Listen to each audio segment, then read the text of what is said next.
Warahmatullahi wabarakatuh. Bertemu lagi dengan saya Cendrawati. Di video kali ini saya akan membahas tentang ideologi-ideologi yang bertentangan dengan Pancasila. Baiklah, langsung saja. Yang pertama, ideologi ISIS dalam perspektif Pancasila. Ideologi ISIS bertentangan dengan Pancasila.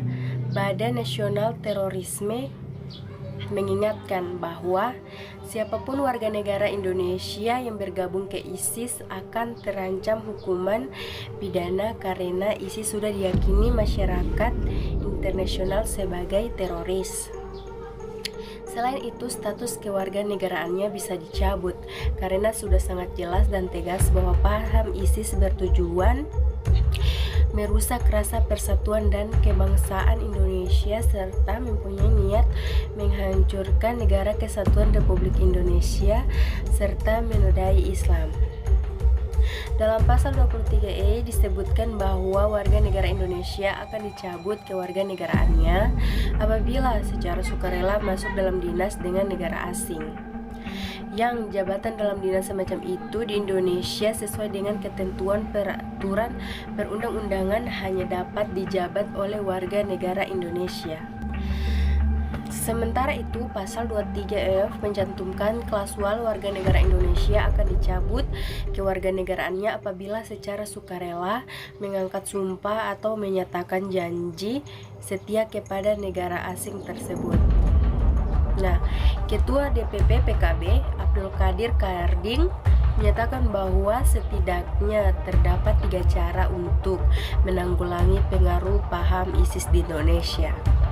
Yang pertama, pemerintah Republik Indonesia harus aktif membantu penyebaran ajaran yang rahmatan lil alamin, terutama dalam kurikulum pendidikan di Indonesia. Yang kedua, para juru dakwah seperti mubalik, dai dan ulama harus menyamakan persepsi soal ajaran Islam seperti apa yang baik diterapkan bagi bangsa Indonesia. Yang ketiga, perlu adanya penguatan pada keluarga sebagai unit masyarakat kecil.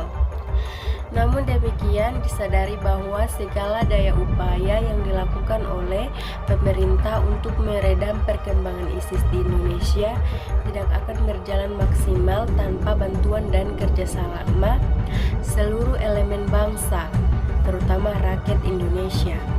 Untuk itu, masyarakat harus membantu pemerintah dengan cara memberitahukan atau menginformasikan kepada pemerintah setiap orang atau kelompok yang akan atau ingin bergabung dengan anggota ISIS guna ditindak secara tegas. Yang kedua, kita masuk pada ideologi komunis. Ideologi komunis atau komunisme merupakan ideologi yang berkenaan dengan filosofi, politik, sosial, dan ekonomi yang tujuan utamanya adalah terciptanya masyarakat komunis dengan aturan sosial ekonomi berdasarkan kepemilikan bersama alat produksi dan tidak adanya kelas sosial, uang, dan negara. Komunis adalah ideologi politik dan ekonomi yang memposisikan dirinya berlawanan dengan demokrasi, liberal, dan kapitalisme. Tujuannya untuk menggantikan kepemilikan pribadi dan ekonomi berbasis keuntungan dengan kepemilikan publik dan kontrol komunal setidaknya atas alat produksi utama, misalnya tambang, pabrik, dan sumber daya alam. Hasil penelitian menunjukkan komunisme dari aspek ideologi, politik, sosial, ekonomi sangat bertentangan dengan prinsip Pancasila yang merupakan dasar negara Republik Indonesia. Karena dalam komunisme sangat membatasi demokrasi dan tidak mengakui adanya hak perorangan. Yang ketiga, penistaan agama. Penistaan agama merupakan tindak penghinaan, penghujatan, atau ketidaksopanan terhadap tokoh-tokoh suci, adat istiadat, dan keyakinan suatu agama. Dalam pasal 1 Undang-Undang Nomor 1 PNPS 1965 tentang pencegahan penyalahgunaan atau penodaan agama yang berbunyi, bahwa setiap orang dilarang dengan sengaja di muka umum menceritakan, menganjurkan, mengusahakan dukungan umum untuk melakukan penafsiran tentang sesuatu agama yang dianut di Indonesia, atau melakukan kegiatan-kegiatan keagamaan yang menyerupai kegiatan-kegiatan dari pokok ajaran agama itu. Tindakan penafsiran terhadap agama diungkapkan dalam Al-Quran dalam 4 bentuk. Yang pertama, penistaan dalam bentuk penghinaan. Kedua, penistaan dalam bentuk senda gurau. Ketiga, penistaan dalam bentuk tuduhan atau tudingan. Yang keempat, penistaan dalam bentuk pandangan bahwa perbuatan dan ajaran Nabi pada agama lain itu tidak benar atau dusta. Nah, oleh sebab itu, penistaan agama tidak dianjurkan pada setiap ajaran-ajaran agama, karena selain merusak akidah juga bisa merusak suatu perdamaian, keharmonisan, dan sikap toleransi antar umat beragama baik dalam negara Indonesia maupun negara lainnya. Oke, kita masuk pada yang keempat tentang ideologi liberal. Liberalisme adalah ideologi atau paham yang mengutamakan dan menjunjung kebebasan individu serta hak-hak yang dimiliki setiap individu. Dalam berbagai aspek kehidupan, berikut ciri-ciri karakteristik paham liberalisme. Yang pertama itu, setiap individu punya kesempatan yang sama. Artinya, salah satu nilai utama yang ada dalam liberalisme adalah setiap individu memiliki kesempatan yang sama dalam semua bidang. Yang kedua, berhak mendapatkan perlakuan yang sama. Berdasarkan pada poin pertama, yaitu persamaan hak dan kesempatan pada setiap individu akan memperoleh perlakuan yang sama dan penyelesaian. Dan yang ketiga, hukum diterapkan.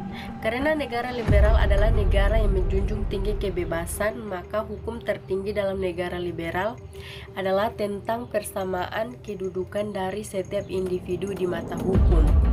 Yang keempat, pemerintah ditentukan dengan persetujuan. Negara liberal menerapkan sistem demokrasi, di mana kekuasaan tertinggi suatu negara berada pada rakyat. Di sini jelas bahwa pemerintah harus berjalan sesuai dengan keputusan dan kehendak dari rakyatnya. Rakyat di sini menentukan siapa saja yang akan mewakili mereka untuk menjalankan pemerintahan. Kelima, negara hanyalah alat. Liberalisme dalam suatu negara berpikir bahwa negara adalah suatu sistem yang digunakan untuk mencapai tujuan-tujuan besar yang ingin dicapai negara tersebut.